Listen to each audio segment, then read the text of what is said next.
hello, good day everyone. Welcome to my YouTube channel, Pinoy Mavericks. My name is G2 and tonight yung guest natin ngayon is someone who is incomparable and transformational. And she currently works as a call center manager or operations manager in the call center industry. Let's all welcome Miss B. Thank you so much. Hi, Oh, Miss what B. an intro. What an intro, G2. Well, good evening to your viewers. But I should say good morning because it's always the morning in the BPO industry. It's also called the call center industry, but right now it's called BPO because I think it's business process outsourcing. But when we started in way back in, I don't want to reveal the exact year when I started, but I'm part of the industry for like siguro mga ano, since 20, okay, almost 2 decades. I'm part of the industry for almost 2 decades, and I should say that you can make a fortune with when it comes to, kung earning man ang kailangan mo, I think you should really try to be part of the BPO industry. Okay, wow, that's a really good start, Miss B. Pero, bago mo ikwento yung journey mo sa BPO, Miss B, ano po talaga yung pangarap mo nung pagkabata mo? Honestly, speaking, because I came from a police family. Since my grandfather was police, my dad is a policeman, and also my uncle. I think most of the family members, the head of the families of our clan, they were all policemen. So since they are on the action side of our society, I would love to be part of, I want to be in cognizant with them. Ang gusto ko talaga maging lawyer. Hmm. But unfortunately, I wasn't able to fulfill that because sobrang haba ng pag-aaral sa lawyer. And um, nakakatawang story kasi when I was in college, kasi I studied in Pamantasan ng Lungsod ng Maynila in Intramuros at first. And then when we transferred home, napakalayo kasi niya. So I transferred to a private school in Quezon City, which is I'm not sure if you know this school, but it's PSBA QC. Yeah. And in PSBA QC, I studied there.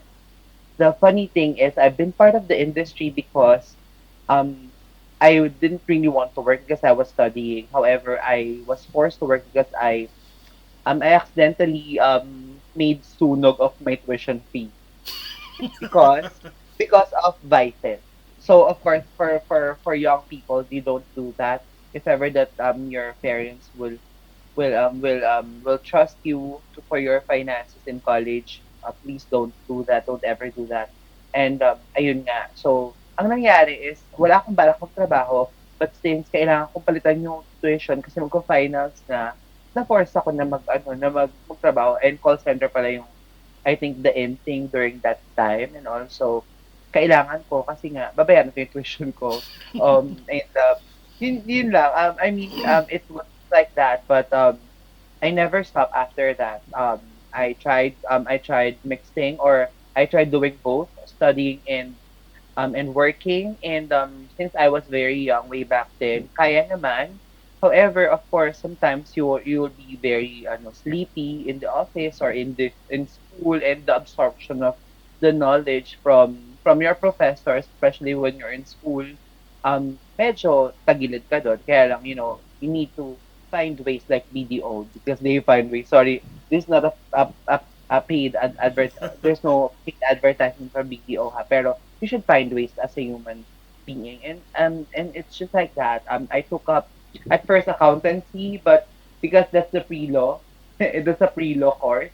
However, I ended up in the BSBA management and marketing.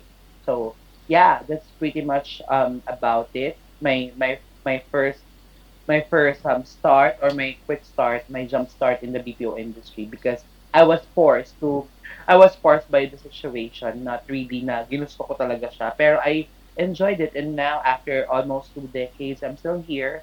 I'm still earning, kahit papaano naman, nakaka-survive. medyo nakakatakot siya na, Miss B, ah.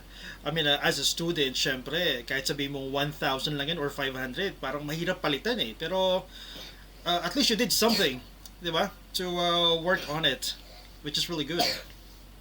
Yeah, kasi, if ever kasi yung dad ko sobrang strict kasi nga 'pag police alam mo naman, um, my father, actually yung ano, yung grandfather ko was German. So, kaya yung last name ko is Trouble. So, ayun nga, medyo strict talaga sila. So, 'pag nalaman, alam mo yun, 'pag nabuko, kaya you need to alam gano'n naman tayong mga Pilipino, eh, we need to, be very resilient at all times kasi we don't really have a choice. Like this pandemic, when it happened, I mean, I think the BPO employees were like, they're like, parang hindi sila tinablan ng pandemic kasi they still report to the office, Yeah. they still work because they need to put money and bring money to their home so that they can put some food on the table. So alam mo yun, may mga ganung ano kasi ang dami kasing breadwinners in the BPO industry, and that's something that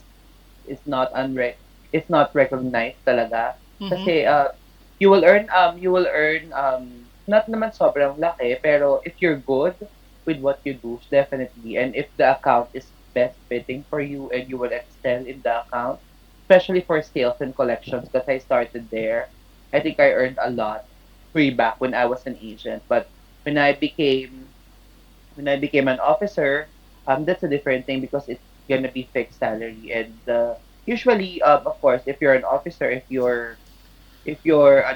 already, hindi lang yung stats mo ang titingnan sa'yo, pati yung performance ng buong team mo or kung trainer ka man, yung training class mo, kung walang fallout, if you're part of the QA, kung okay ba lahat ng audit mo, kung at par ba with the quality standards. Kasi I've been part of the quality team before, and also I have been a trainer and also with operations, doon ako mas nagbongga kasi maraming opportunities when it comes to operations. So doon ako na-promote. But until now, I'm not really a director yet. So hopefully one day I will become one. But feeling ko kasi pag mga director level na, honestly, yung work-life balance, feeling ko hindi na masyado nabibigyan ng halaga. And for now, mental health is very important. Yes. Kaya dapat may work-life balance. Okay. Miss B, I'm pretty much sure meron mga nanonood na working students din ngayon. So going back to the situation na napilitan ka magtrabaho, paano mo hinandle yung stress nung trabaho tsaka school? Paano mo dinivide? I think it's not really divine intervention, but if that is like the opportunity that you need to be into, if you're into it, that situation, kailangan mo siyang gawin eh. Wala ka namang choice eh. Kasi expected na mag-aaral ka, nag-aaral kayo ng alam ng tatay ko. Well, pero hindi niya na alam na nag-aaral ako at the same time katrabaho. So, kailangan lang talaga natin siguro sipagan if ever kung may mga priorities tayo, and syempre wag natin gawin yung mga mali, matuto tayo sa mga mali ng iba para sa atin pag na-apply natin medyo mas okay and mas magaan ang buhay. I always see a challenging situation na parang ano siya, parang it's a gift from God kasi that yung mga creative juices mo lagi siyang lumalabas kapag pag mga ganong sitwasyon. Kapag ang sitwasyon is very tough, Yeah. you should be more tough than the situation. Yeah. Miss B, was there a point na naisip mo na kailangan mo mamili education or yung trabaho? Um, Actually, I stopped for like one semester. Mm. One semester ata yun kasi nga ano, na-promote ako. Nung na-promote lang ako, pero bumalik din ako after nung okay na. Kung kabisado ko na yung trabaho, pwede ka bang bumalik, you can always go back. And alam mo yun, kung wala naman, kasi di ba nga parang meron tayong kasabihan, pag gusto, maraming paraan, pag Exactly. ayaw, maraming dahilan. So, alam mo yun, pag may tiyaga naman, there will always be a nilaga. Yes, exactly. I agree 100% Miss B. So, can you tell us naman, Miss B, yung unang taon mo sa call center or at least yung first week sa BPO? For, well, I remember it vividly. Hindi ko lang babanggitin yung pangalan ng company kasi Yes. syempre, culture shocked ako kasi ang gagaling nila mag-English. Talaga, tapos walang tatagalog kahit break time. So sabi ko, hala, bawal ba? Marunong Tagalog, eh, parang akala ko kasi nga mga veterano na yung kasabayan ko, isa siyang sikat na brand ng computer yung napagtrabahuhan ko ng unang-una kong company. I started with a telco account. Nandun pa lang kami sa language training na yun. Yung language training na yun, nagulat ako kasi nga walang nagtatagalog sa kanila kahit break namin. Tapos yung trainer, pag kinausap ko ng Tagalog, ako sabi niya ng English, sabi ko, hala, so pati ako, napilitan ako mag-English na din. Kasi feeling ko, that's the training that we need to have. We need to practice because practice makes perfect and permanent. Feeling ko yun yung gusto na i-instill during that time. And I think as Filipinos, we are very adjustable and adaptable to any circumstances. So during that time, although kahit na hindi ako masyadong confident, wala akong choice but to be good. And and then after 20 not 20 years, of course, after almost 2 decades, I think naman I deserve a spot in the BPO industry. Yes, of course. Naman, syempre. So, nung nasa BPO ka na, habang nag-aaral ka, was there a time na napapabayaan mo yung trabaho mo because of school? Um, Actually, that's a very tough question. Um, Siguro meron talagang time sa darating yun. Pero what you need to do is kailangan kasi mamili ka talaga ng priority mo eh. Pero pag kabisado mo na kasi yung mga bagay, kahit mahirap pa yan, pag inaral mo na siya, pag alam mo na kailangan mong gawin, kahit mahirap kasi, susubukan mo siya at gagawin mo yung you will give more than your 100%. So I think yun lang talaga yung dapat sa atin. We just need to really work it out and we need to plan things out. We need to make sure that we will come out strong. Kung mahirap yung sitwasyon, we will come out as smart as possible. Sabi nga nila, di ba, work-life balance and also time management. Pero I think you need to you need to balance your time smart. Not just it's not just time management, but you need to make use of the time smartly kasi para alam mo yun, kahit na medyo mahirap yung trabaho mo, medyo mahirap yung school mo, mapagsabayin mo siya. Pero, syempre, mas maganda if you can finish, if you can do it one at a time. Pero if the circumstances, just like in my case, Yeah.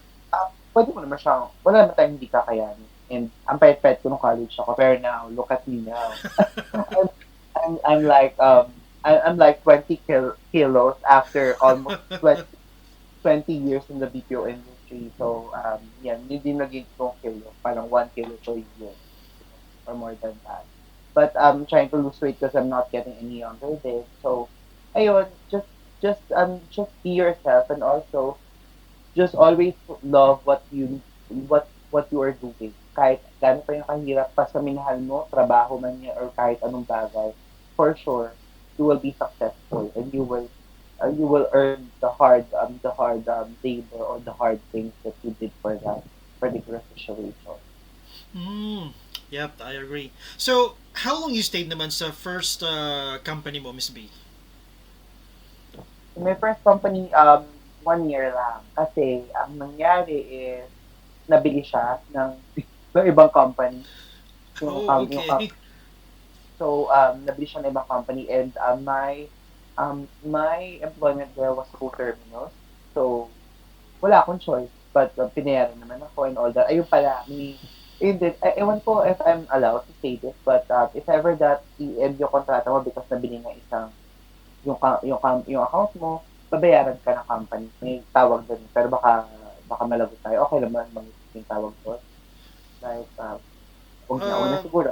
mm, Basta, if ever na ma-buy yung account mo, gano'n kasi sa BPO industry, pag na-buy yung account mo at yung ano mo, yung work mo, dapat bigyan ka din nila ng compensation out of that. And ayun, na-compensate naman ako kahit pa paano with my short tenure. And then after that, 6 months, I became an agent with a bank in the US. And then after 6 months, I became a team leader. It's tech unit manager because of my hard work, of course. And since medyo may experience na ako, and I'm very confident na, kasi your confidence will bring to your dream. Yun lang talaga. Yung confidence mo kasi kahit hindi mo alam yung bagay, you always say yes. You don't ever say no. Because you always say yes to opportunity. Yun kasi. You always say yes kasi pwede naman sabi mong yes ngayon. For example, sa interview, sa job interview, yes, I can do that. Yes, I can do that. Hindi naman ipapameasure sa'yo right then and there. Pero I can do that. Pagka nandun ka na, aralin mo. Ganun lang siya kasimple. It's simple as that. Wow, ang ganda nun, Miss B. Always say yes sa opportunities. Ang ganda nun. Gustong gusto ko yung linya mo na yun, Miss B. Which is tama naman din talaga. Kung wala kang alam, but the opportunity comes knocking in, di ba? Siguro pag-aralan mo na lang along the way. Yes, and I think naman kasi opportunity cost yun, di ba, sa economics, it's opportunity cost. If it's opportunity cost, if the opportunity is being handed over to you, if you say no to that, that's a blessing from God. Or kung kanino man yan na blessing galing. Pag hindi mo ginalingan, kasi binigyan ka ng opportunity, that's on you already. But kung ginalingan mo and nag-excel ka, definitely you will be in a happier place at the end of it all. So ganun lang siya kasimple. Ganun lang makasimple ang buhay eh. You can always convert a negative stress to a positive stress kahit anong sitwasyon pa yan. Convert mo siya into a positive one. Ang ganda rin nun, Miss B. Grabe. Actually, marami din ako natutunan ngayon sa iyo, as well as our viewers naman, syempre. So, Miss B, so you were an agent for 6 months, tama? Yeah. And then, na-promote ka as a supervisor or team leader. So, papaano mo hinandle yung change nung workload? So workload, actually that was the time that I stopped school. Kasi nga, yung workload, kasi may mga unpaid OTs ka na, pag na-promote ka na, kasi hindi mo pa nga alam yung ginagawa mo. But I just said yes. But I don't know that ganun pala yun kapag ano ka na, umuwi na yung mga tao mo. Ikaw nandun ka pa. Kasi you're still doing a lot of things kasi kapag magkakasama kayo, ikaw yung tatanungin nila when it comes to their problems and all and stuff like that. You know, you love, alam mo kasi parang feeling ko kasi, um, ang nice din kasi ng feeling na parang important ka. 'Di ba? Parang gano'n kasi yung lumabas eh. Kasi kapag parang importante lahat ng ng empleyado sa kumpanya, pero 'pag yung mga tao, they look forward to see you and they value you as an important person because they rely on you. I mean, parang maganda din yung feeling mo yun eh. Parang it's not just pride and glory, pero kasi parang they're entrusting their lives to you. So you need, hindi mo siya pwedeng parang laruin. So, I think I became, ato pa ha, I became a TL doon, a unit manager yung title nun eh. I became a supervisor when I was 21 years old. 20 years old ata yun, 20 years old. I'm 19 when I joined the BPO industry. So, 20 years old ata ako noon. So, imagine, at I think ang call center industry lang ang bibigyan ng opportunity para maging supervisor ang isang 20 years old na hello, nene, or totoy. 'Di ba? Parang gano'n. Parang there's a lot of things that can happen in the BPO industry. Call center industry siya, call center yung tawag, pero it's a BPO industry. Sometimes nga it's RPO pa for other IPO or RPO, but it all boils down to business process outsourcing. For as long as it's international company that you are part of, I think it should be BPO. Yes. Yes, yes. Grabe. I agree with you, Miss B. So, as a team leader na Miss B, alam naman natin na lahat ng tao iba't iba ng ugali yung mga yan. May siloso, may silosa, may mainggitin. So, paano mo hinahandle yung iba-ibang ugali ng tao? I think i-handle mo lang sila and kung nandun ka sa sitwasyon na yun, I think you just need to handle them calmly. Kasi kapag hindi mo sila hinandle na calmly, kasi yung iba kasi medyo strong personality eh. Dapat i-adjust mo din siya per person. Kasi you're handling people from different walks of life. So I think it's best if you're like a sponge, you absorb everything, but pagbalik mo sa kanila, dapat yung best fitting for that particular personality yung gagawin. And yun yung medyo challenging doon. But once you get the hang of it, once you know the person, kahit yung napakatapang nung ahente na i-handle mo, definitely, pag nakuha mo yung kurot niya, kapag naging personal ka sa kanya, like, they would know that you are caring or you care for their welfare and stuff like that. Na, I don't really think that you can motivate someone. Sa akin lang to ha. I can think you can be an influential leader. You can just influence someone because you can influence them to be motivated because I think motivation is something that comes from oneself only. Sa'yo lang manggagaling yun. Hindi siya yung something na i-motivate kita. Kaya nga, ewan ko din sa, kasi ang dami ko nabasang libro, parang mga motivational na book, parang motivate mo daw yung taong to, motivate mo siya, hindi naman ikaw siya. Parang piling ko dapat influence mo siya para maging motivated siya on his own. Kasi, sarili niya. For me, that's just my concept. Siyempre, baka i-debate pa ako ng mga motivational books. Mawalan sila ng trabaho. I don't think kasi anyone can be a motivation and can be a motivation. I could not motivate you, but you can motivate yourself, but I can influence you to be motivated. Influence, yes. That's just my take on it. And leaders should be really empowered to be a good influence to everybody because ikaw yung mag-lead ng path. Yes, yes, I agree naman din, definitely. And hindi naman siguro mag-isip ng masama yung mga motivators, di ba? On what you have shared din naman. Which is I agree kasi you only have to influence yung others na ano eh. To make them realize, di ba? Na yung isang bagay. So, going back to Miss B, was there any situation na hindi mo makakalimutan sa mga agents mo as a supervisor? So, basta sobrang dami na na-handle ko. Siguro mga lampas 1,000 yung na tao. Just name Minsan one. din, siguro sa one only, feeling ko ang pinaka hindi ko makakalimutan yung sa medyo elderly ko na na agent kasi she's about to lose her job. And ito, kasi nasa sales account ako nito sa isang company. Um, Sales account ako nito, parang team manager ako ng nesting. Yung parang eBay. Kasi ganun sa BPO eh, parang, for sure, you know this naman, then, G2. Para pag napopromote ka into a higher level of a supervisor, you'll become the supervisor of the nesting team. Parang, yung mga e, yung mga certify galing ng training, tapos certify may endorse sa production. So, naging ganun ako, AB, parang AB or nesting team manager. So, meron kasi isang elderly na hindi makapasa-pasa sa stats. So, tinutukan ko talaga siya. And after, kasi siya pa yung breadwinner, and at 62 years old, she was still working. Oh. So, parang tinutukan ko siya kasi nagde-demo calls ako for her even though it's not part of even though I don't have to really do it, parang ipakita ko lang sa kanya kung paano yung dapat yung ginagawa para makakonvert siya ng call.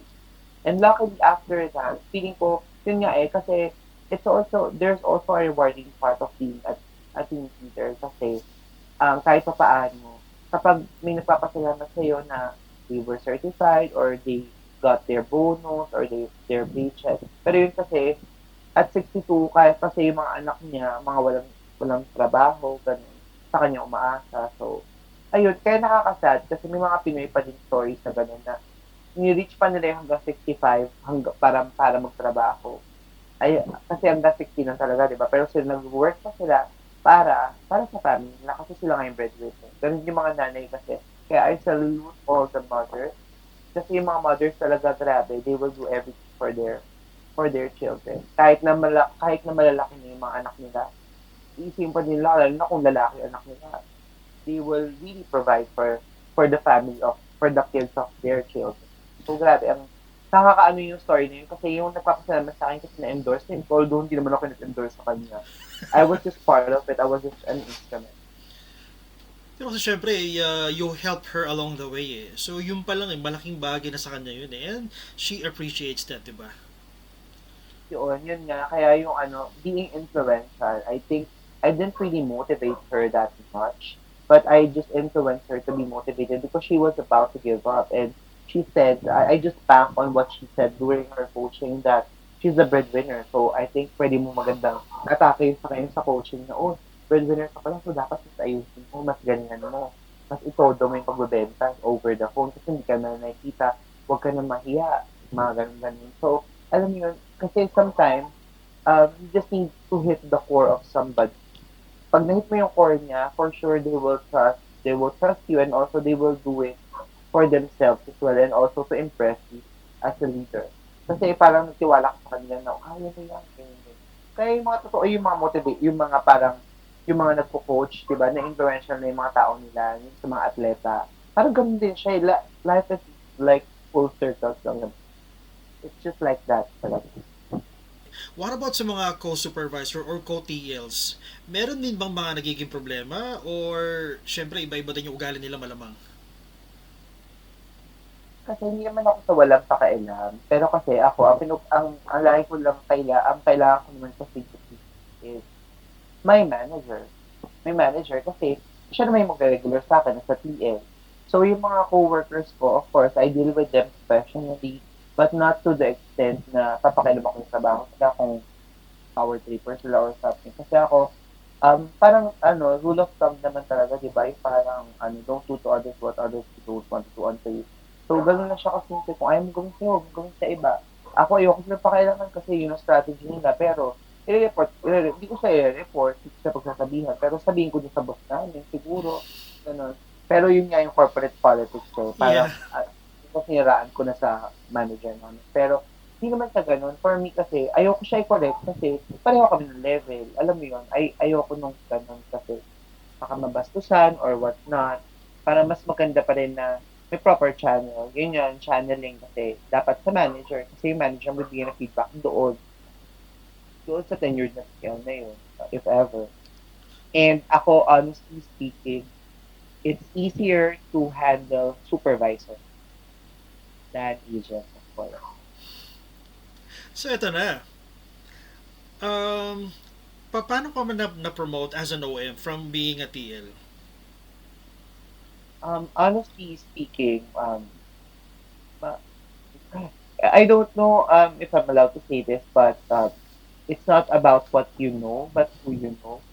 Ganun kasi sa BPO. I'm not sure with all of the other companies, pero most of the time, ganun siya. Kasi feeling ko ako dati kasi nandun ako sa isang company, parang ako laging number one na TL sa production, pero hindi ako yung na-promote. Number one, number two lang ranking ko for a quarter or for a year.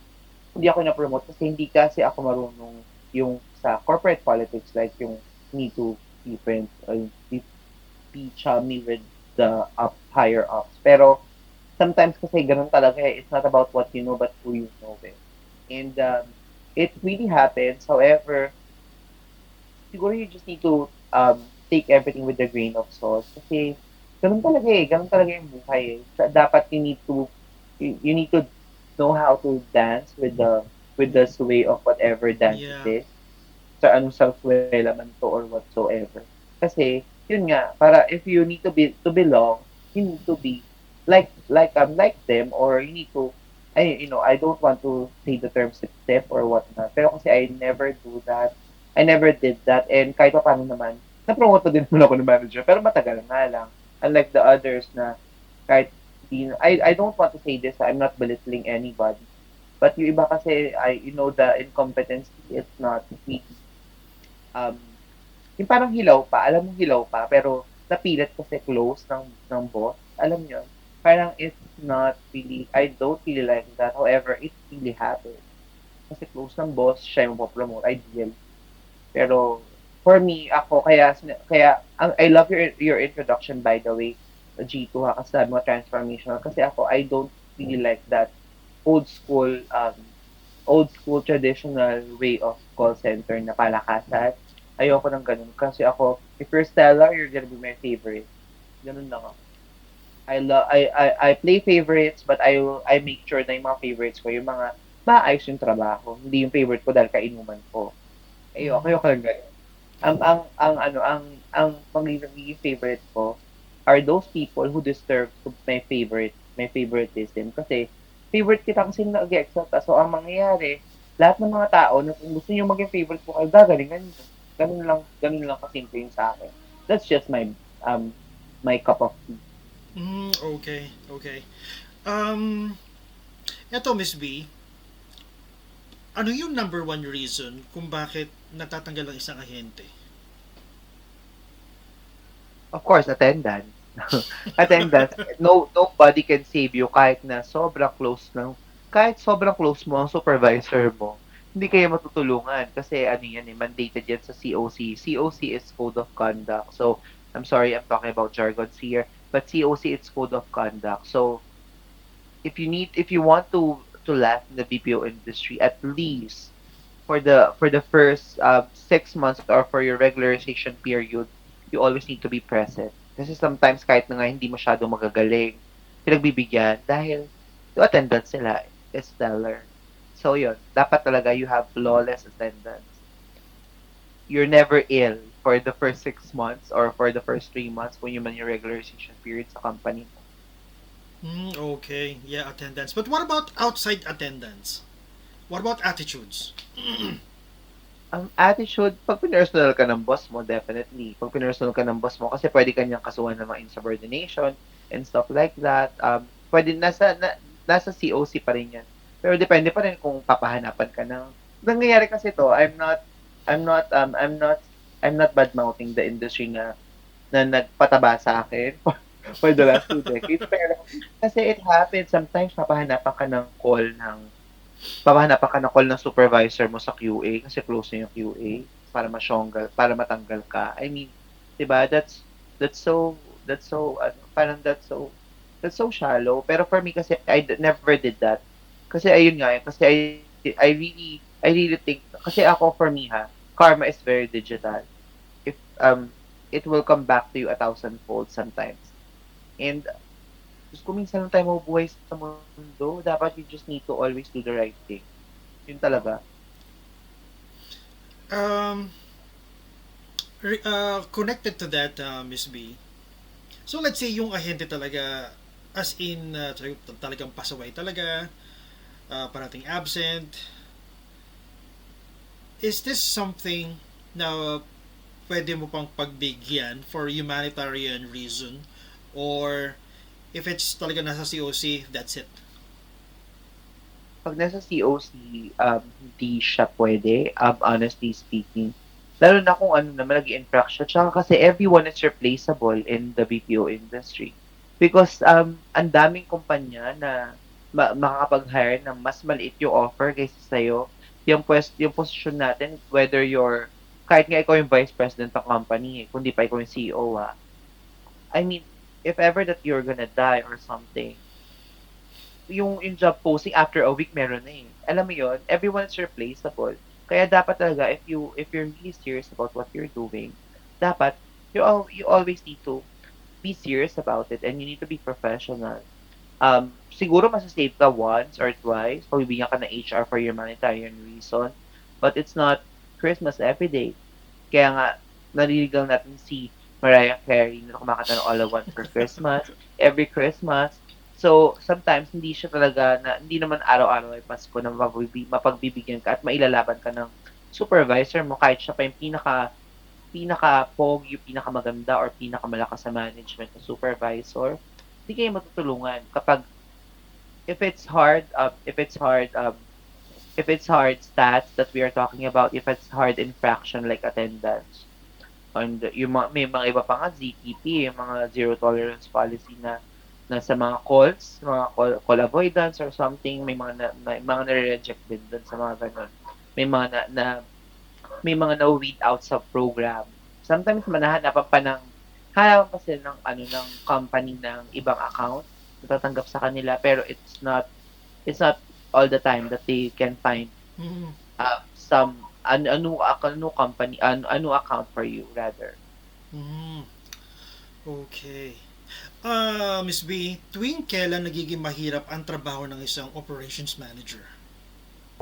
Nagiging mahirap lang siya kapag siguro nasa sitwasyon ka na hindi mo alam kung ano yung pinagsasabi mo. Like for example, magre-report ka ng something tapos hindi ka handa. If you're not prepared, um, halimbawa mayroong monthly business meeting, monthly business review. Tapos nag-present ka ng datas and hindi ka prepared. If you're not prepared, I mean, 'di ba? Parang talagang mahirapan ka. Pero if alam mo yung pinagsasabi mo at alam mo yung ginagawa mo, if you're doing the right thing and it's for, if if you're always doing what is right, I mean, wala kang dapat alalahanin, and ganun lang naman kasimple ang mundo eh. Kung mahirap man ang sitwasyon, there's always silver lining and there's always hope at the end of it all. Kasi yung sa trabaho ng ay ako pala, ito pala nahihirapan ako mag-let go ng tao, lalo na kapag supervisor pala. Kasi pag supervisor, di ba expected mo na ano na yan eh. Yung mga supervisor kasi dapat ano sila, yung responsible, ganyan. Pero may mga ma-meet ka pa din ng mga pasaway kahit supervisor na sila. I don't know kung paano sila naging supervisor. And wala naman ako magagawa doon. Pero you have to let go of people. Kasi ako feeling ko ang hirap kasi din mag-let go ng tao dahil unang-una sa lahat, pagiging makatao. Tsaka ang hirap maghanap ng trabaho ngayon. Ang daming jobless. So, ayun eh. Basta siguro gawin lang natin dapat nating gawin and expected sa atin. Kung Yes, mas kung above average pa, di mas okay. Kung above average or excellent, mas maganda excellent all the time. of Ano course, yun? syempre naman. You have to deliver the quality talaga, always. um, was there a point in your career, Miss B, na tinanong mo sarili mo, I wanna quit?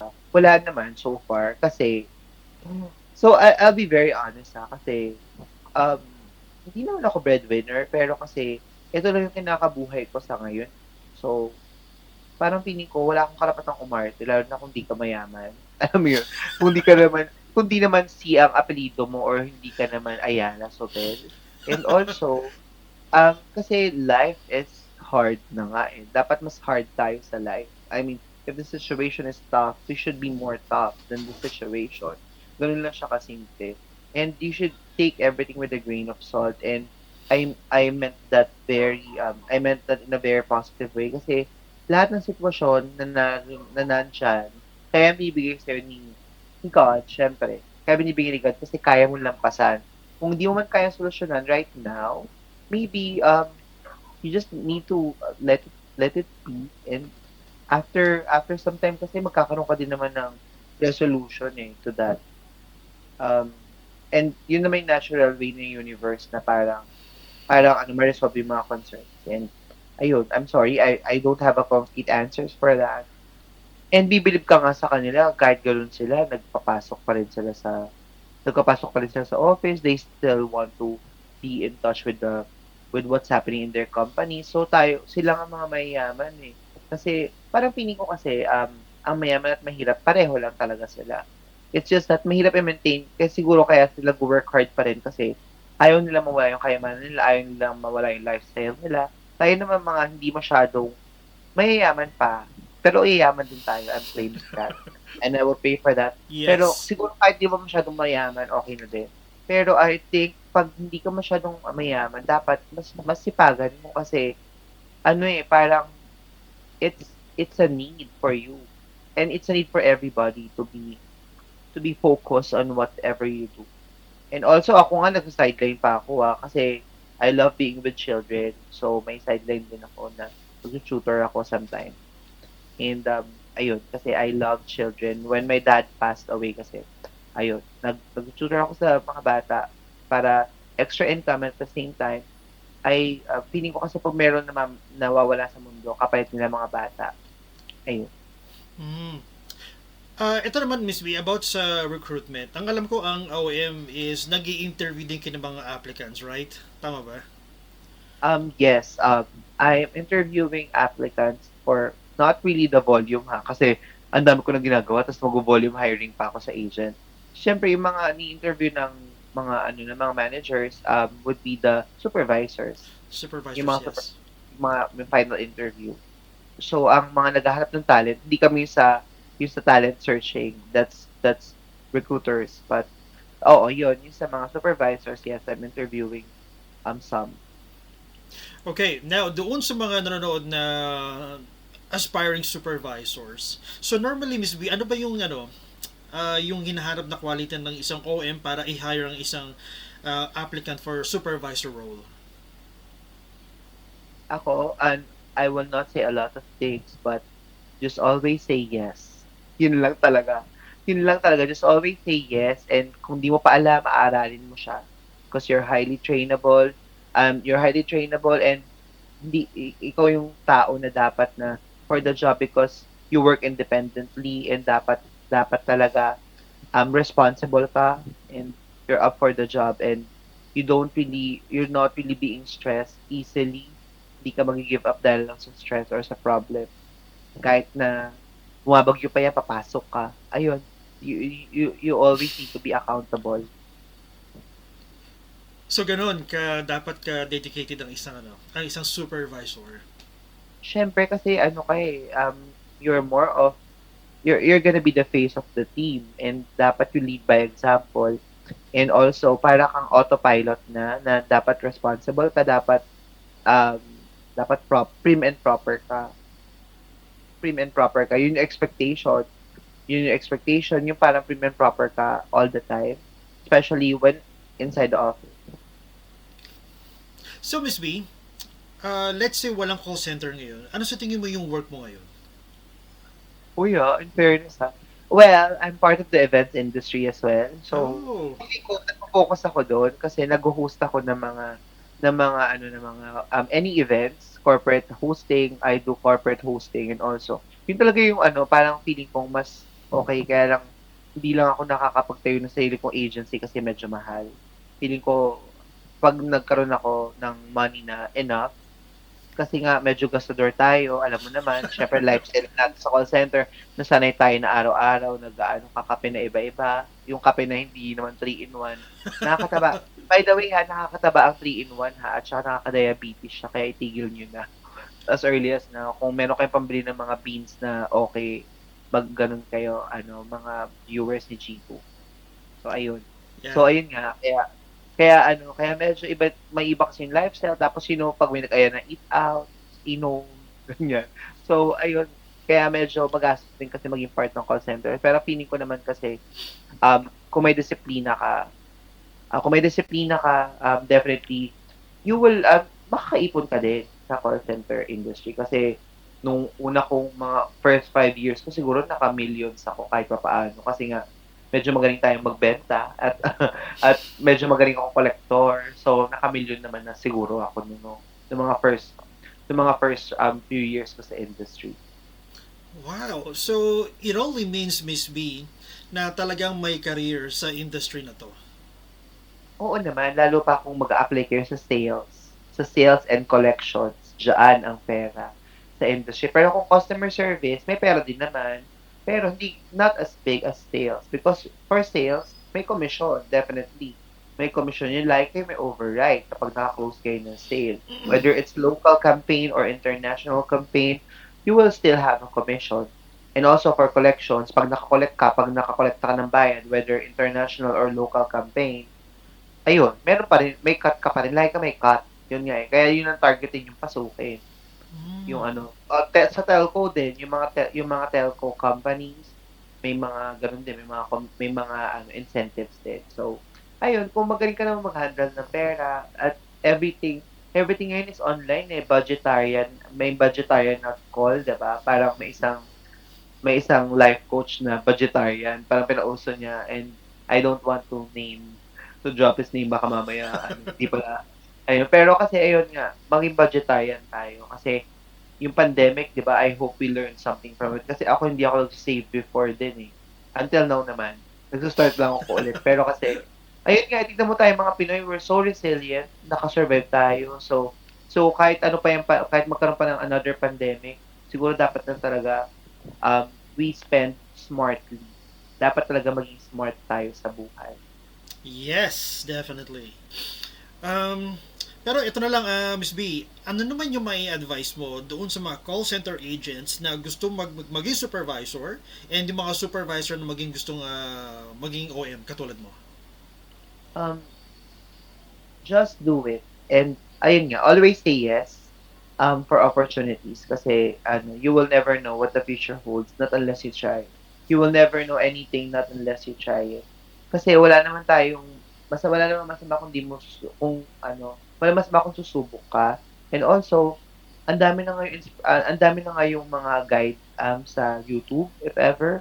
everything is in YouTube, in Google, kung ano man yung mga ginagawa ng mga functions ng mga supervisors or OM. Syempre, before you apply for a position, make sure that alam mo kung ano yung mga kailangan na i-possess mo. If you feel and if you pray for it na ano you get the job, it will be given to you. I think naman lahat naman tayo, hindi mo kasi pwedeng lahat ng tao supervisor. So, kung lahat ng tao supervisor, wala na magko-calls, wala na mga agents. So feeling ko kasi leaders are made. Leaders are made definitely. Pero feeling ko dapat talaga you should be disciplined enough kasi kung hindi man kayo malakas sa management, um kung magandang-maganda ang performance niyo, especially attendance and also your performance, hindi ka naman yung nasa bottom na agent or kahit average ka lang. For sure, you will be given a chance. And lagi namang may plan si God. Lagi may plan si God sa atin. You just need to, kung di mo nakuha ngayon, He will just redirect you to a better one. Ganun lang kasimple ang life. All right, thank you so much, Miss B, for this opportunity na makausap ka. And guys, let's give it up, Miss B. Thank you so much, G2, and uh, well, thank you for this opportunity and I hope that kahit pa paano may matutunan yung mga viewers mo sa akin. Pero, I'm very approachable. If ever makita nyo ako, I work somewhere in IPI lang, in Tiendesitas. So, baka magkita-kita tayo doon kung ano lang. So, Eh, guys, yeah, one more thing, guys, please don't forget to subscribe, like, and share. Again, thank you so much, Miss B.